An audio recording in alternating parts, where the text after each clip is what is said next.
¿Quién no cantó las canciones de Ricardo Montanero? ¿Quién no las escuchó? ¿Quién no estuvo susurrándolas o silbando las canciones también allí de Juan Luis Guerra?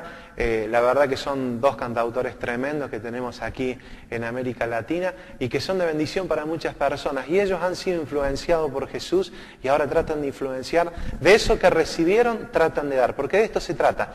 La Biblia dice, de gracia recibimos y de gracia damos. Ahora, estábamos escuchando también al ingeniero, por otra parte, que él era parte de un proyecto en el cual se envió el primer satélite al espacio sobre Argentina y de Argentina en Córdoba. Así que mirá, quiero invitarte a pensar y que puedas ver que en el lugar donde te muevas, lo que hagas, la profesión que vos tengas, si sos doctor, quizás seas carpintero o te dediques a la abogacía, seas odontólogo, lo que vos seas, comerciante, empresario, quiero decirte que desde ese lugar podés influenciar, desde ese lugar, si decís ser cristiano y si no tenés a Cristo, te voy a invitar a que en un tiempo más adelante puedas acercarte a Él y que puedas hacer lo que la palabra de Dios dice.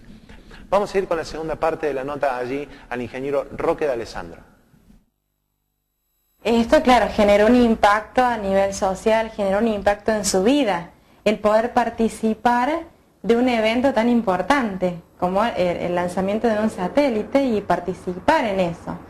Ahora, usted como cristiano, ¿cuál piensa que fue el impacto que usted generó en el grupo de trabajo? ¿O qué influencia tiene el cristiano o usted como cristiano en esta sociedad? Siempre que tuve la oportunidad de sembrar la palabra de Dios, no la desaproveché. Pero al igual que Jesús, que cuando caminaba las aldeas de Nazaret o de Capernaum, él le hablaba a las multitudes y las multitudes le oían. Y yo siempre digo que Jesús tiene palabra para quien quiere oírlo, ¿no? Y es más, en muchas veces encontramos al Divino Maestro decir, el que tiene oídos para oír, oiga. Esa ha sido mi tarea y mi visión como profesional, como científico, en un mundo donde yo me muevo, que son profesionales y científicos también, y ellos tienen una idea muy distinta de la que yo tengo acerca de la palabra de Dios. Tienen una concepción filosófica muy diferente de la mía, pero yo decidí no batallar. A lo largo de mis años de trabajar entendí que había batallas que yo elegía librar y otras no. Para mí fue un desafío siempre sembrar la palabra y con los años he descubierto que a algunos les ha servido porque cuando tienen problemas, dificultades, cuando de alguna manera son desbordados, situaciones muy difíciles, ellos sí acuden a mí y dicen, usted que es pastor o vos que sos pastor podés pedirle a Dios por mi situación, y yo los he animado siempre a acercarse a Jesús con una actitud sencilla y humilde de corazón, porque justamente la formación que reciben o que recibimos como profesionales nos hace siempre analizar todo, encontrar un porqué, y yo siempre les explico que la fe está reñida con la razón. Y yo siempre entendí eso también, que era un privilegio que Dios me daba de llegar con mi jefe Brito, por caso, he ido a presentar trabajo en relación al satélite y al motor de plasma a Japón, he ido con él a Francia, he estado en Rusia y he viajado a Estados Unidos, he ido a defender trabajos a otras latitudes y también en el país, y eso los ha siempre puesto a ellos en la posibilidad de escuchar un mensaje claro de la palabra de Dios, hablándole de igual a igual y también entendiendo su manera de ver lo divino. Bien, es muy importante lo que decía, ¿no? Dios escoge y nos escoge para que podamos ser luz en determinado lugar, ¿sí? Y no solamente, quizás tenemos un evangelio que generalmente se aboca a la necesidad, al que está en problemas, pero también toda la sociedad, toda la gama de personas, estilos, necesitan el mensaje de Cristo.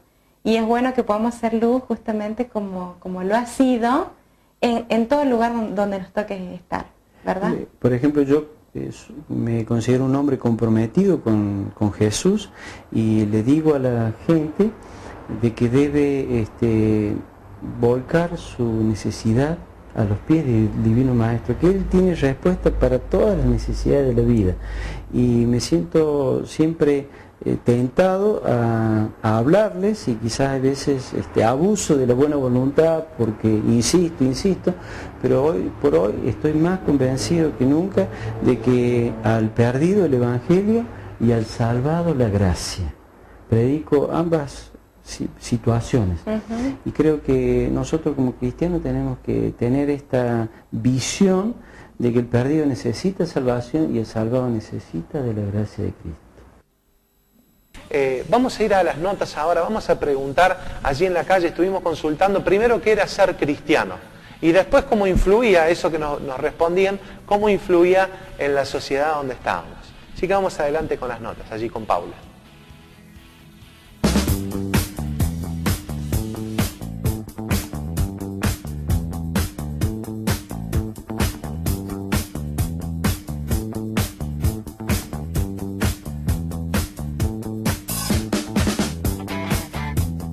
Hoy estamos en el Paseo Buen Pastor y vamos a preguntar qué es ser un cristiano y cómo influye esto en nuestro entorno. Alguien que tiene fe en Dios. ¿Y cómo influye tener fe en Dios en el entorno en que se mueve? Y con los actos, me parece. Con los actos que tenemos cada día. No sé, creer en Dios. Me parece que te ayuda para tomar decisiones buenas y para reflexionar en lo que haces mal. Ser una persona solidaria, y es muy importante es una situación de servicio, servir al prójimo. ¿Qué es ser un cristiano? Es creer en Dios. Y en el entorno que me muevo, en la familia, en la sociedad, en todo. Hay que tener siempre una creencia.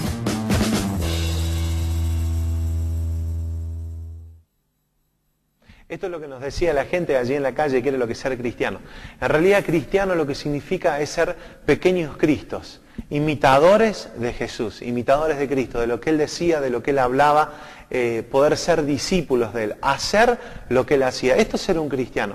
Yo digo ser cristiano y no hago lo que Jesús dejó en esta palabra, no puedo hablar que soy cristiano. Uno puede decir cuando comparte los ideales y comparte lo que Cristo dejó. El Hijo de Dios dejó esta palabra, Dios mismo dejó esta palabra para que nosotros podamos cumplirla. Y te invito a que puedas buscar allí en el Evangelio de Mateo, en capítulo 5, para que podamos estar leyendo qué es lo que el Señor habla y qué es lo que Él nos está hablando a nuestras vidas, para que podamos compartir y ver que nosotros tenemos que influenciar y nosotros somos un factor de cambio en el lugar donde nos estamos moviendo. Dice así en Mateo capítulo 5, versículo 13, vosotros sois la sal de la tierra, pero si la sal se desvaneciere, ¿con qué será salada? No sirve más para nada, sino para ser echada fuera y hollada por los hombres. Vosotros sois la sal del mundo, vosotros sois la sal de la tierra, dice el Señor. Y una de las propiedades, cuando comenzamos a ver y a tratar de analizar este pasaje, lo primero que tenemos que entender que una de las propiedades de la sal es parar la putrefacción. Se usa mucho en el campo el hecho de echarle sal a la carne para que pueda durar y pueda parar la putrefacción y esta no se eche a perder. Y así es la sal que debemos ser nosotros. En el lugar donde nos movemos, parar aquellos ambientes donde cada vez se ven más inmiscuidos en una degradación moral, en una degradación ética y las cosas cada vez van para peor. Yo te invito a que puedas ser un factor de cambio en el lugar donde te mueves. Otro de los factores es que el Señor dice que somos sal también porque no hace falta de mucha sal para condimentar una comida. Fíjate que puedes hacer algo muy rico, pero si no le metes sal, es como que está carente de sabor, es como que no podés disfrutarlo. Si le pones mucha sal, se arruina en este aspecto. Pero lo que te quiere decir el Señor es que con poca sal, quizás seamos pocos los que estamos en el lugar, quizás sea uno, vos me decís, bueno, pero en el trabajo soy yo y un amigo que tratamos de hacer las cosas bien. Yo quiero decirte algo, ya es suficiente para parar muchas veces a aquellos que se vienen avanzando. Cambiar nuestra manera de vivir en el lugar donde nos encontramos. Ser lo mejor que podamos ser en el momento y en el lugar que nos toca vivir. Yo te invito a que podamos cambiar el lugar donde nos toca vivir. Y esto me hace acordar a una historia del rey David, que aún no siendo rey, él tenía muchos hermanos y generalmente David era pastor de ovejas y él estaba cuidando casi siempre allí detrás de las montañas, cuidaba las ovejas, allí estaba alimentando, y los hermanos estaban en otras tareas de agricultura y esto, pero él estaba en esta parte. Y hay un momento en que el rey Saúl dice que es atormentado por algunos espíritus, y te invito a que podamos leer, esto también está en 1 de Samuel, capítulo 16, 1 de Samuel, capítulo 16, versículo 14. Samuel había pecado en contra de Dios, y la palabra dice, el Espíritu de Jehová, el Espíritu Santo, se apartó de Saúl, y le atormentaba un espíritu malo de parte.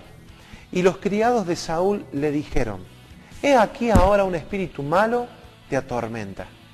Diga pues nuestro Señor a tus siervos que estén delante de ti, que busquen a alguno que sepa tocar el arpa, para que cuando esté sobre ti el espíritu malo, él toque con su mano y tengas alivio.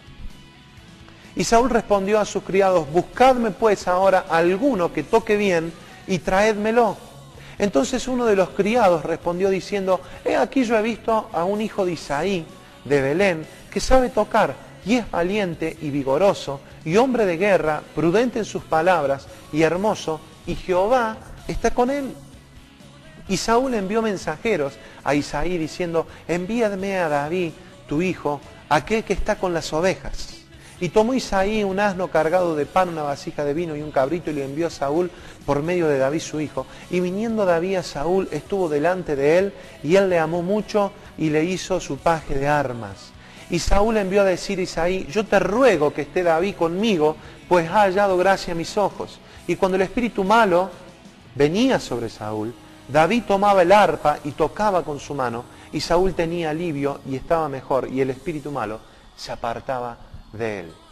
No te quiero hablar del espíritu malo ni de lo que le estaba pasando a Saúl, sino que te quiero hablar de esta experiencia de David. David estaba generalmente solo, pasaban días solos, los pastores pasaban días solos para llevar a sus animales a comer, porque tenían que ir en el Medio Oriente buscando los lugares y los pastos verdes para que pudiesen sus ovejas estar descansando y que pudiesen tomar el agua.